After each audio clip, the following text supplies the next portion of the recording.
কয়েকটা এমপি পদের জন্যে, মন্ত্রিত্বের জন্যে, সম্পদ সম্মানের জন্যে আমরা রাজনীতি করি না। আমরা রাজনীতি করি ইবাদতের উদ্দেশ্যে, দেশের কল্যাণে, মানবতার কল্যাণে, ইসলামের কল্যাণে। সেহেতু আমরা ইসলামের কল্যাণকে আমরা অগ্রাধিকার দেব। আমি যা দেখেছি যে আল্লাহ যা কিছু করেছেন আল্লাহর পক্ষ থেকেই হয়েছে। কারণ ইসলামের নামে 4-5টা দল তো একাত্রে চলতে পারে না। তা আল্লাহ রাব্বুল আলামিন এখন ইসলামের পক্ষে একটাই দল।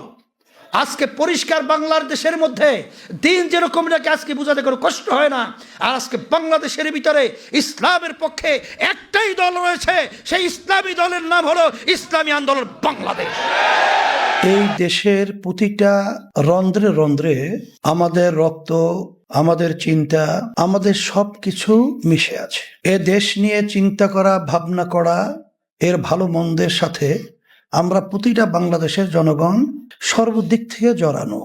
আমরা ৭১-এর স্বাধীনতার পর থেকে আমরা যেটা দেখে এসেছি, আমাদের দেশের মানুষের যা চাওয়া পাওয়া, আসলে যারা বারবার ক্ষমতায় ছিল তাদের থেকে বাস্তবে আমাদের জনগণের যে আশা আকাঙ্ক্ষা তারা পূরণ করতে পারে নাই, প্রতিটা ক্ষেত্রে ব্যর্থ হয়েছে।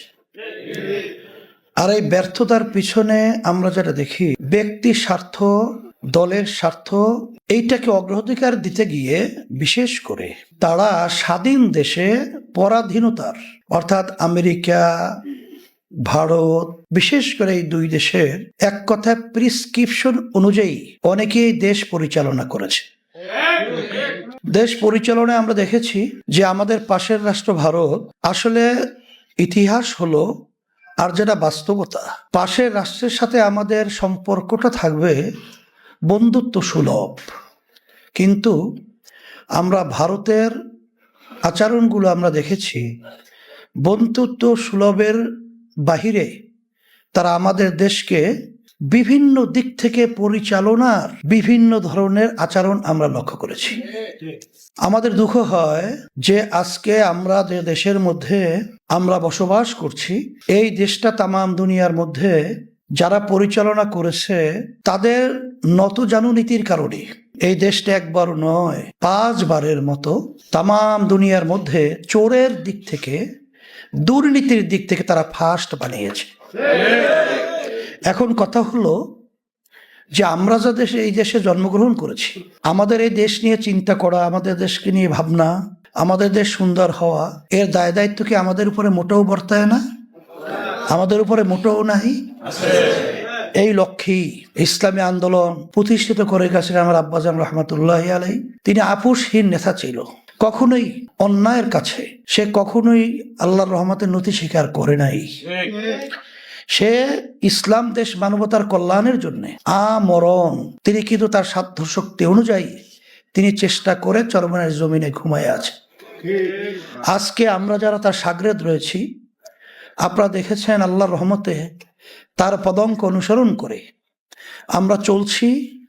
বিভিন্ন সময় আমাদেরকে এই দেশের উল্লেখযোগ্য রাজনৈতিক দল যারা রয়েছে আমাদেরকে বিভিন্ন সময় তাদের স্বার্থ উদ্ধারের জন্য বহু চেষ্টা করেছে। অনেক এমপি পদের লোভনীয়, মন্ত্রিত্বের লোভনীয়, অর্থ টাকার লোভনীয় অপার বিভিন্ন সময় আমাদেরকে দিয়ে এসেছে, কিন্তু আল্লাহর রহমতে আপনাদের দোয়ায় আমাদেরকে তারা কখনোই আমাদের নীতি আদর্শ থেকে সরাতে আল্লাহর রহমতে পারে নাই। 2024 গণ অভ্যুত্থান হলো 5ই আগস্ট। আপনারা দেখেছেন যেই নিঃস্বার্থ ইসলাম দেশ মানবতার কল্যাণের জন্যই যে আমরা কাজ করেছি তার বাস্তবতা আপনারা দেখেছেন। যে ওই সময় যখন ছাত্ররা রাস্তায় নেমেছিল তাদের ন্যায় দাবি নিয়ে বৈষম্য দূর করা, সেই বৈষম্য দূর করার স্লোগানে যখন আমাদের উদীয়মান মেধাবী ছেলেগুলো, সন্তানগুলো, হাফেজ আলেমদেরকে পাখির মতো গুলি করে যখন রাস্তার ভিতরে আমরা দেখেছি যে পাখির মতো তারা রাস্তায় পড়ে রয়েছে, তখন কিন্তু ইসলামী আন্দোলন বাংলাদেশ আমরা কিন্তু চুপ থাকতে পারি নাই। তখন ন্যায়কে প্রতিষ্ঠার জন্যে, অন্যায় প্রতিবাদে আমরা কিন্তু আমাদের ব্যানার নিয়ে একমাত্র ইসলামী আন্দোলন বাংলাদেশ আমরা আমাদের আল্লাহ যতটুকু তৌফিক দান করেছেন সব কিছু নিয়ে আমরা মাঠে উপস্থিত হয়ে আমরা সেখানে কিন্তু কাজ করেছিলাম। এখন কথা হলো, অভ্যুত্থান হলো, এখন আমাদের কি করণীয়? আমরা তখন চিন্তা করে দেখলাম যে বিএনপি, আওয়ামী লীগ, জাতীয় পার্টি উল্লেখযোগ্য, এরাই 54 বছর দেশ পরিচালনা করেছে। কিন্তু আসলে বারবার যারা পরীক্ষিত, যাদের শাসন আমরা দেখেছি, তারা নতুনভাবে আবার তারা ক্ষমতার আসনে বসে আবার নতুনভাবে আমাদের দেশকে আলাদা কোনো মধু খাওয়াবে, এটা কিন্তু আসলে একটা অযৌক্তিক, অবুদ্ধিমানের এক পর্যায়ে তাদেরকে সমর্থন করা এবং চিন্তা করা, এই কাজটা হবে। তখন আমরা চিন্তা করেছিলাম আমাদের পাশের রাষ্ট্র ভারত, সেখানে কিন্তু দেখবেন এখন বিজেপি সরকার ক্ষমতায় আছে, তাদেরকে বলা হয় উগ্রবাদী হিন্দুত্ববাদ।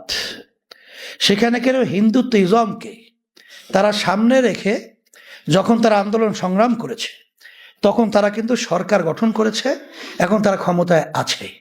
তা আমাদের বাংলাদেশেও শতকরা 92 জনের মতো মুসলমান বসবাস করে। এই দেশের ভিতরে জুমার নামাজের সময় দেখেছেন আল্লাহ রহমতে মুসল্লিরা মসজিদে ধরে না।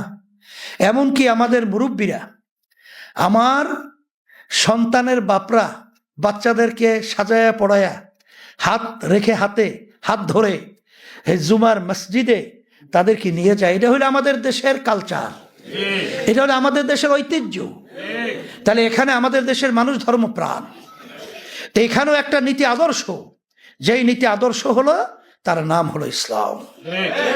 তা আমরাও এই ইসলামকে যদি আমরা রাষ্ট্রীয় পর্যায়ে ক্ষমতায়ন করতে পারি এবং রাষ্ট্রীয় পর্যায়ে নীতি আদর্শ অনুযায়ী পরিচালনা দেশ করতে পারি, তাহলে এই দেশের মধ্যে তাহলে শান্তি আসবে, এটাই বাস্তবতা। শুধু কয়েকটা এমপি পদের জন্যে, মন্ত্রিত্বের জন্যে, সম্পদ সম্মানের জন্যে আমরা রাজনীতি করি না। আমরা রাজনীতি করি ইবাদতের উদ্দেশ্যে, দেশের কল্যাণে, মানবতার কল্যাণে, ইসলামের কল্যাণে। সেহেতু আমরা ইসলামের কল্যাণকে আমরা অগ্রাধিকার দেব। এই সিদ্ধান্ত নিয়েই ওই কঠিন মুহূর্তে, বলতে গেলে ক্ষমতার দ্বার প্রান্ত থেকে আমরা ওখানে ফিরে এসেছি ইসলামের স্বার্থে, আল্লাহকে রাজি খুশির উদ্দেশ্যে, দেশ এবং মানুষের কল্যাণের স্বার্থে, নট ব্যক্তি দল কোনো ক্ষমতায় যাওয়ার স্বার্থে ওখানে আমরা থাকি নেই। এই জন্য আমরা এসেছি। এখন আল্লাহর খাস মেহেরবানি, আমি যা দেখেছি যে আল্লাহ যা কিছু করেছেন আল্লাহর পক্ষ থেকেই হয়েছে। কারণ ইসলামের নামে 4-5টা দল তো একাত্রে চলতে পারে না। তা আল্লাহ রাব্বুল আলামিন এখন ইসলামের পক্ষে একটাই দল, আজকে পরিষ্কার বাংলাদেশের মধ্যে দিন যেরকম নাকি আজকে বোঝাতে কোনো কষ্ট হয় না, আর আজকে বাংলাদেশের ভিতরে ইসলামের পক্ষে একটাই দল রয়েছে, সেই ইসলামী দলের নাম হলো ইসলামী আন্দোলন বাংলাদেশ। প্রবাসীদের জন্য নির্মাণ হচ্ছে দেশের প্রথম স্মার্ট সিটি, যেখানে থাকছে স্কুল, মসজিদ, হাসপাতাল, সুইমিং পুল, হেলিপ্যাড, পাঠাগার, জিম, সুপারমার্কেট, শিশু পার্ক সহ সকল নাগরিক সুবিধা। মাত্র 30 লাখ টাকা বিনিয়োগে মিলছে আকর্ষণীয় ফ্ল্যাট। প্লাটিনাম ইনভেস্টরদের জন্য ঢাকা বিমানবন্দরে ভিআইপি প্রোটোকল সুবিধা। বিস্তারিত জানতে যোগাযোগ করুন স্ক্রিনে দেয়া হোয়াটসঅ্যাপ অথবা ইমো নাম্বারে।